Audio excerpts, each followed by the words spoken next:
रामकृष्ण हरी. भगवंत हा भक्तीचा भावाचा भुकेलेला असतो. जसा भाव तसा देव मिळत असतो.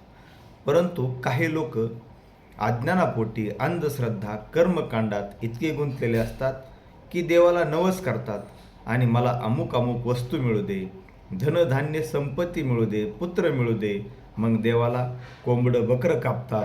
कुणी नारळाचा नवस करतं तर कुणी पेड्याचा नवस करतं. असे वेगवेगळे नवस करून देवाला ते आमिष दाखवतात. असे हे लोक मूर्ख आहेत.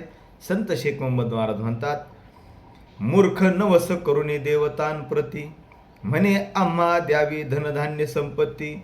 ऐसेच मूर्ख वेळोवेळी बोलती, उग्र व्रत धरून या. मग कशी तरी उपासना काहीतरी व्रत करतात आणि मला काहीतरी दे. हे सगळं या लोकांचं लोभासाठी चाललेलं असतं. लोभापायी ही पूजा करतात. म्हणून असे लोक हे थोतांड आहेत. रामकृष्ण हरी.